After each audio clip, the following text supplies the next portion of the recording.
Et cette semaine, le gros dossier s'attaque à Doom avec Matt. C'est ça. Donc Doom, comme je dis dans ma rétrospective d'avant, Doom ça a été fait en 93.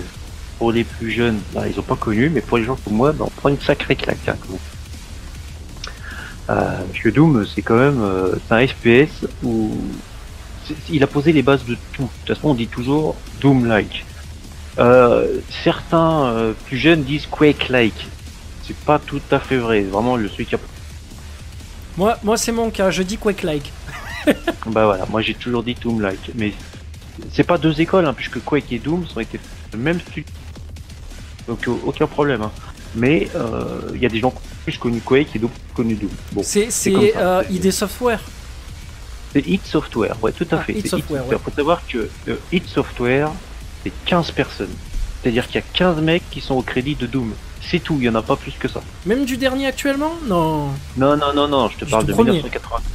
Oui, le dernier, j'en sais rien, j'ai pas regardé, mais ça doit être de la faute. Ah, il doit avoir des équipes de malades. Ouais. Faut savoir que id Software, c'est un personnage central. Il s'appelle John Carmack. Lui, c'est la programmation, lui. Et lui, c'est un génie, ce gars-là. Faut savoir que c'est un gars qui programme ce qu'il veut. Il fait ce qu'il... D'ailleurs, il travaille plus chez id Software, il travaille chez Oculus. Ah, carrément, pour Valve. Non, pour Facebook. Ah, pardon, excuse-moi, j'ai confondu tout à fait. Avec HTC Vive, ouais. Voilà, exactement.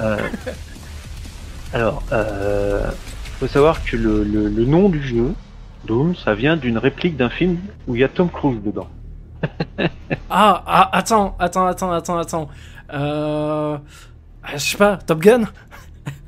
Ah non, Jerry Maguire. Non. The Color of Money. The Color of Money? Ouais. Donc ça doit être Jerry Maguire. Attends, je pense peut-être. Vérification sur Google. Ouais, attends, je vais regarder. Si ma chronique est bonne, ça vient d'une réplique de cinéma et c'est le nom de la queue de billard de Tom Cruise. La queue de billard. Ah ouais, The Color of Money. Putain, je l'ai jamais vu celui-là. Bah voilà. Réalisé par Martin Scorsese. Bah, en plus. Paul Newman, Tom Cruise. Putain, je m'en boucane. C'est pas vrai. Bah, voilà. 1986 quoi.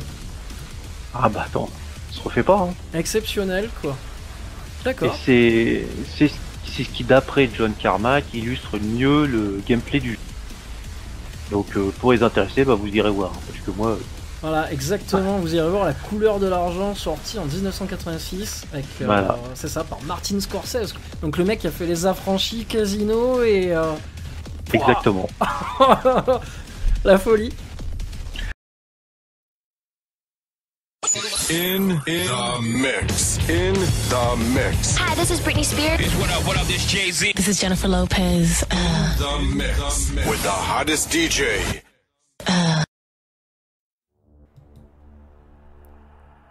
Et nous revoilà sur Brutal Radio. Comme on a pu l'entendre, Jay-Z et Jennifer Lopez écoutent notre radio. Donc, bon, ça c'est très très bon. C'est génial. Donc du coup on se retrouve pour la deuxième partie du gros dossier sur Doom. On le répète pour les éditeurs qui l'auraient pas entendu parce qu'on a encore bugué une deuxième fois, oui, bravo. Voilà, alors bravo. Attends, tu sais quoi, je peux même mettre des applaudissements je crois. Je vais les mettre, je suis un fou, je les mets. Vas-y, fais-les. Bravo, deuxième plantage, oui. Donc vas-y, on t'écoute pour les anecdotes et pour terminer ce gros dossier sur Doom. Eh ben, je revenais sur Doom de 2016, en fait, qui a été annoncé en 2007, ouais, qui a un paquet d'années maintenant, 9 ans exactement. Ça s'appelait Doom 4, c'est logique. Faut savoir que Doom 4, il a eu 9 ans de développement, donc Doom réédition. Il a été refait, reprogrammé, il y a eu pas mal d'emmerdes, il y a une mauvaise gestion, il y a des feux clairs. Les premiers regards sur le jeu n'étaient pas prometteurs par les fans ni de la série. Doom 3 avait été influencé par la narration cinématographique. Et c'est un peu le regret que les gens ont sur Doom 3, c'est justement cet aspect cinématographique qui est trop présent et marchait moins bien. En fait. Doom 4, avec le temps, est devenu ce qu'on connaît aujourd'hui. C'est une des meilleures entrées et jamais faites id Software. c'est un des meilleurs jeux de l'année 2016. C'est clair et net. Faut savoir, dans Doom, il y a des choses. Je reviens un peu en arrière là. On va parler d'un truc qui m'a beaucoup fait rire. Il y a Bill Gates lui-même qui a fait une pub avec Doom. Il s'est servi de Doom pour faire une pub pour Windows 95 en fait. Ça m'avait beaucoup fait rire parce que c'était pour démontrer la puissance du logiciel. Ça m'a beaucoup surpris, ça m'avait fait rire. Mais surtout quand on connaît le mec, c'est comme si aujourd'hui Elon Musk faisait une pub pour Doom. C'est ça, c'est exactement ça. Il y a un cheat secret dans Doom. C'est la commande underscore turbo qui permet de multiplier sa vitesse par 4. Oh, putain, tu dois tellement bourriner en vitesse par 4. Ouais, c'est la folie. Mais alors, c'était parce qu'en fait, ils avaient initié avec les diff match, tu vois. D'accord. Que tu joues en réseau local. Et en fait, c'était une farce de John Carmack parce que Romero, ils étaient 15 personnes, donc ils ont testé eux-mêmes leur jeu. Sauf que John Romero, il connaissait les niveaux par cœur. Ouais, tu m'étonnes. Il savait exactement où aller, comment faire, comment tuer les deux. Donc, les programmeurs, Carmack en tête, ils ont augmenté la vitesse du personnage par 4 par un code de triche, juste pour battre Romero. Juste pour le faire chier, quoi. Juste pour le faire chier. Et le code de triche, il est resté en jeu après. Il y a beaucoup de joueurs qui s'en sont servis. Moi, je m'en suis servi personnellement, pour tracer, pour faire des speedruns et tout ça. C'était très très très marrant. Il y avait un autre truc qui a été retiré, et ça, moi je m'en souviens très très bien. C'était une Svatika. Je vais pas dire à tout le monde très des recherches. Par contre, c'était une qui était dans un niveau, bien présentée au sol, et c'était un Easter egg à Wolfenstein 3D du même studio. D'accord, ok, bah oui, effectivement, parce que Wolfenstein est fait par le même studio, ce qui est hallucinant aussi d'ailleurs. Oui, c'est hallucinant. Il y a aussi un deuxième clin d'œil à ce jeu-là. C'est 2 maps entièrement modélisées, texturées, qui sont disponibles dans Doom 2. Dans les versions non censurées, bien sûr, hein, parce qu'il y a des versions qui ont été censurées, et bah vous n'aurez pas accès à ces maps-là. L'avantage de ces maps-là, c'est vraiment le gros clin d'œil à Wolfenstein 3D. Vous aurez même des soldats nazis en guise de... Alors, la classe dans Doom. Alors après, on va pas rentrer dans le débat effectivement. Ah mais non, ça non, pourrait, je rentrerai pas dans le débat, c'est juste des petites anecdotes comme ça. Oui, mais ça pourrait faire office justement d'une prochaine émission aussi, la censure dans le jeu vidéo. Sachant que des fois la censure est complètement hallucinante, je dirais pas débile, mais hallucinante. Oui, débile, et des fois elle est complètement en accord avec l'époque dans laquelle on vit. Ben, le problème, tu vois, moi le pur exemple que j'ai en tête là, c'est South Park, qui n'a pas vu justement par exemple ces croix gammées supprimées. Elles y étaient dans le jeu puisque tu avais des personnages qui les portaient.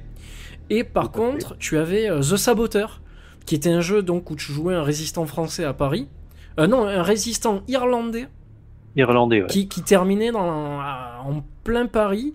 Et par contre, les croix gammées n'apparaissaient pas. Et c'était juste des croix de guerre, en fait. Tout court, c'était pas les croix gammées, quoi. Donc c'est pour ça la censure d'un jeu à l'autre, ou d'un média à un autre, est pas la même. Donc c'est assez bizarre. Qu'est-ce qui change je sais pas. Il faudra se renseigner pour voir exactement pour un prochain débat. Ouais, les us et coutumes des époques, des périodes peut-être, mais après c'est vrai que c'est étrange aussi quand t'amènes à la censure, parce qu'il y a des trucs qui mériteraient d'être censurés, et d'autres tu comprends pas trop pourquoi. Mais alors notamment si on veut rebondir sur Doom, la censure quand même, elle reste quand même pas positive, mais je veux dire il y en a pas des masses, j'ai l'impression sur ce jeu, quoi, parce qu'il est quand même assez brutal, il est sanglant, il y a des exécutions de démons. Bah oui. Donc ça reste, on va dire, positif pour nous, quoi. Je veux dire, on voit rien de... C'est à la fois brutal, mais à la fois... Est-ce que c'est réellement dérangeant ? En fait, je vais te dire, ça dépend surtout de l'âge que t'as quand tu... Oui, ça aussi, ouais. Et ça dépend dans quel état d'esprit tu abordes le jeu, ou... Je peux comprendre. Voilà. Dans quel état... Tu vois, par exemple, que si t'as l'occasion de faire Doom Eternal... le côté sectaire et biblique, ça te pète à la tronche et c'est presque dérangeant. Oui. Moi, j'adore l'histoire et le cinéma qui est commencé à amener et tout. Je trouve ça génial. Mais après, quand tu te poses et tu réfléchis, tu te dis, mais les mecs, ils ont été vachement loin, en fait. Mais c'est ça qui est. C'est justement là que tu vois qu'un média est bon, que ce soit un film, une musique ou un truc comme ça. C'est justement quand tu prends le temps d'y réfléchir après et que ton cerveau il travaille pendant des heures et qu'il dit mais merde, en fait je viens de me prendre ça dans la gueule. Merde, Il y a j'ai ça, vu il y a ça, j'ai fait ça. Ouais. Dans le jeu, tu fais des trucs au nom de ta foi, et c'est vrai, hein, c'est pas un spoil, hein. Au nom de ta foi et au nom du personnage que tu incarnes, et quand tu reviens dessus 2 heures après en réfléchissant, tu te dis mais j'ai fait ça moi. Je suis un tordu. Je suis devenu complètement tordu en Je fait. suis un tordu quoi. Bon. Est-ce que tu as d'autres anecdotes? Non, c'était déjà pas mal déjà. C'est déjà pas mal quoi. Bon ben voilà qui conclut le gros dossier du jour sur Doom. Je te remercie parce que c'était vachement intéressant. Pour le coup tu m'as appris pas mal de choses. Entre autour du métal et ça, je te dis bravo. Et bah je vais te dire, c'est Doom, c'est quand même le jeu qui a officiellement fait découvrir le métal à tout le monde. Ah ouais. Voilà. Parce que Doom, il a touché des millions de personnes et moi, j'ai même entendu des gens me dire, tiens, putain, je connaissais pas cette chanson-là, ça vient de quoi? Je lui fais écouter et hop, c'était parti, quoi. Et ben voilà. Bon, eh ben écoute, nous terminons ce gros dossier Doom sur ce point.